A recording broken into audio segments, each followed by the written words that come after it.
what's up YouTube? So this right here, I'm gonna be making disc brake conversion, and I'm gonna be looking how I'm gonna be putting this Wilwood master cylinder. All right, so I just got an order from CPP. I'm gonna be installing my front disc brake conversion kit.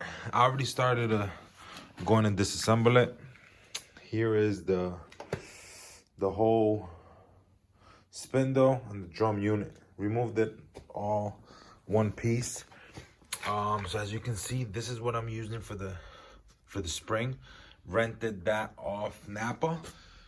As you can see, I kind of went through the top there. There's two sets of that, and that just compresses the spring. I mean, lightly, as long as you know you don't gotta go all the way too crazy. As long as it's not gonna open up on you once you release the spindle. All right, so let me show you guys what's going on. So you see the tool? Kind of hard to see.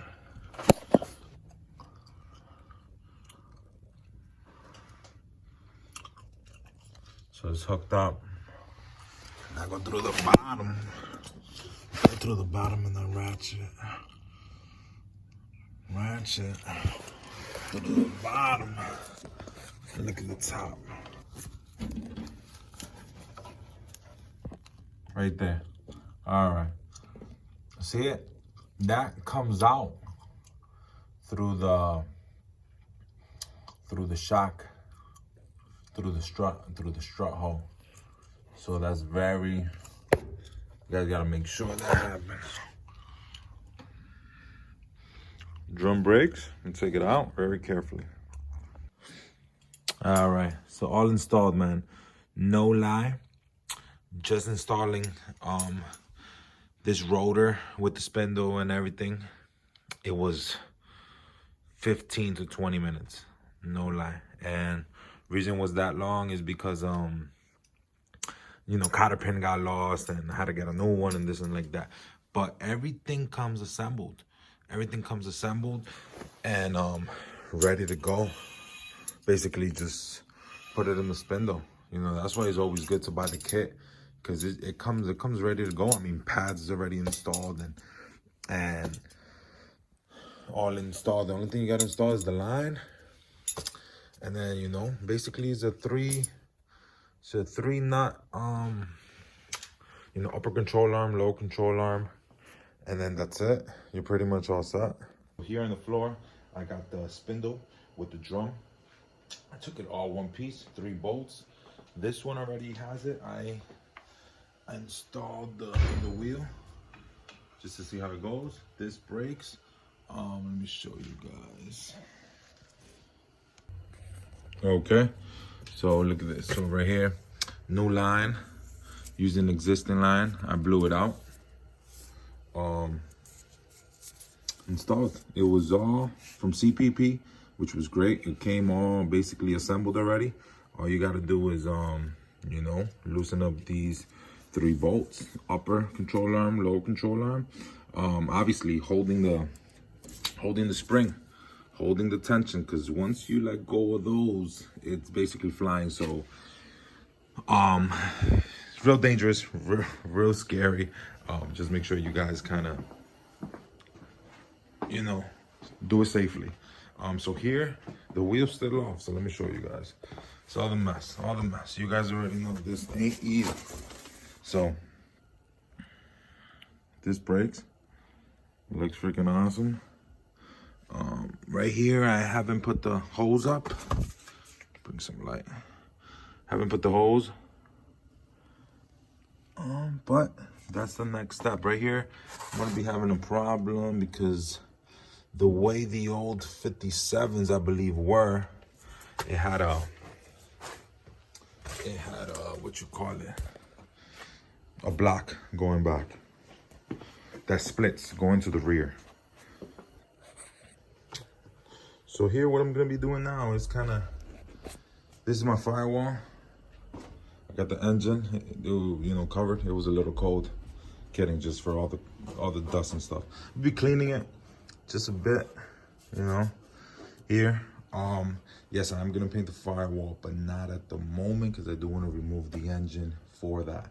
So basically, I think the car will be painted first, then doing the firewall, which is kind of dumb. I did it backwards, but I needed the space. That's why I put the motor in the car, and also I wanted to hear it run. It was my first engine, so I'm cleaning it up right here, spraying primer, just for the meanwhile, and installing the master cylinder and see how that goes.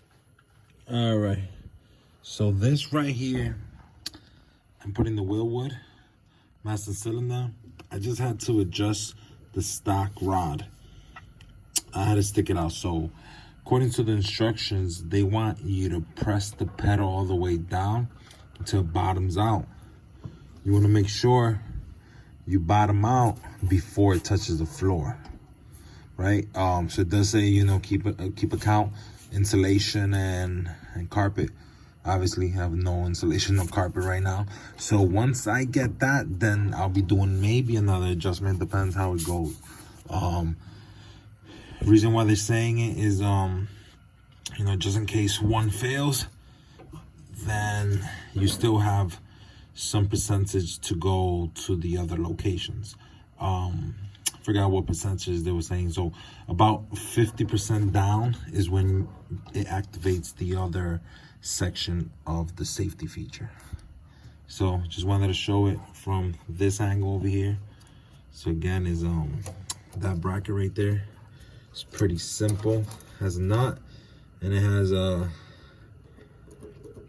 little thing that you can do with your thumb, but this is kind of, you know, been there for a while, so I used a pair of pliers and, you know, to hold it in place, rotate it. Once it frees enough, then you'll be all good. Let me show you guys the wilwood.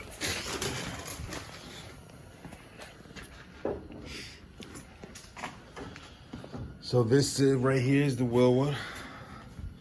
Looks good, looks good.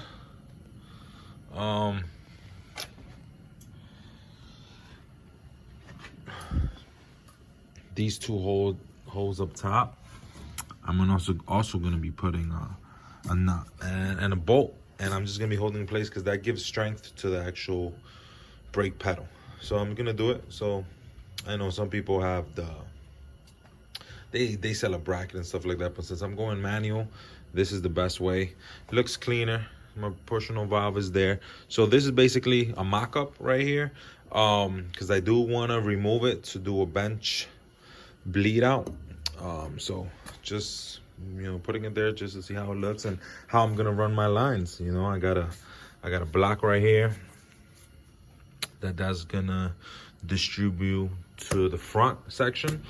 The stock has another same block of this on the other side, which it was going to the rear, but that's going to be eliminated because a whole separate line just for the rear is going in. I'm going to run it through here, through this area, just because obviously it'll defeat the purpose if I kind of, you know, do a one system. All right, so just for you guys to see, I'm making my own brake lines. Put this clamp on a vise, come it down right here where it says 3/16, because that's the line that I'm going with.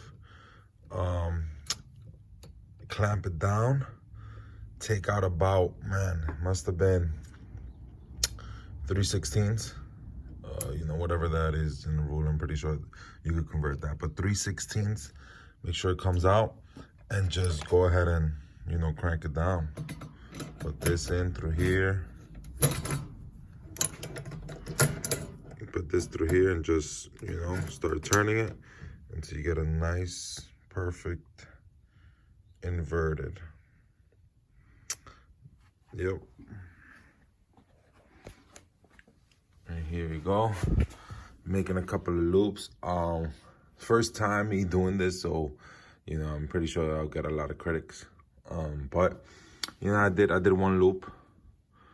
You know, people do 1, 2. I think one loop will be good for flexing purposes. And I'm running through here and through there, go in a straight shot, all the way back. All the way back, I don't know if you can see it. Then, I'm going to see how I'm gonna cross over the rear end. Still don't know if I'm gonna, because usually from factory is the passenger side that you run it through, but I'm not gonna go underneath the engine, you know, and kind of route it there. I might as well go from here. So I don't know if I'm gonna go in the driver, then pass it off to the passenger, or from here go straight to the passenger and then cross it over to the driver. I gotta see what I have factory wise. Brake lines. All right, so I'm underneath the car, and you see what I'm saying about here, about the passenger. It used to be in the passenger side. So it looks like I'm gonna have to cut that out, that bracket, and then install it on the other side, and then just use that same hose, right? Oh man. Then I guess I'm gonna have to use that bracket also on the drive shaft.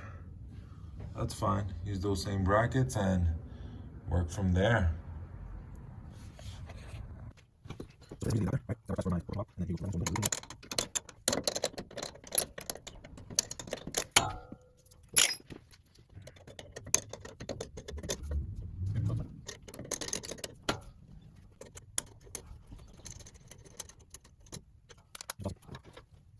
It's a red little top right here. So what I'm doing, I am bleeding, right? Taking out all the air bubbles from the master cylinder itself.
So I don't know if you guys can see. So this is straight from the manual. Obviously, this would have been on a bench, but I'm doing it in the car just because I didn't want to put it in the vise. So if you guys want to pause that and read it through, you know, be my guest.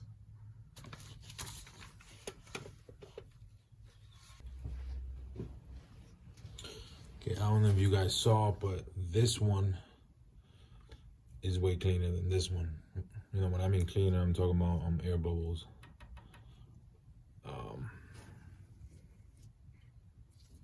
Probably leaking. Got it tuned back.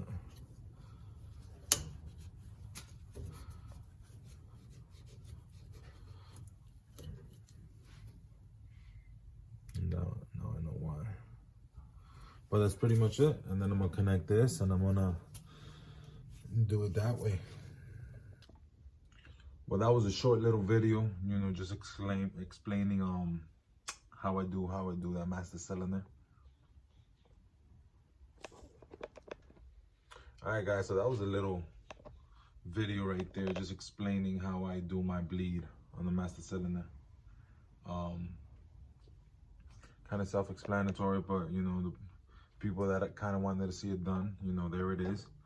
I'm gonna see if I follow the video. If not, just gonna start, you know, bleeding the front and working my way back. Cool.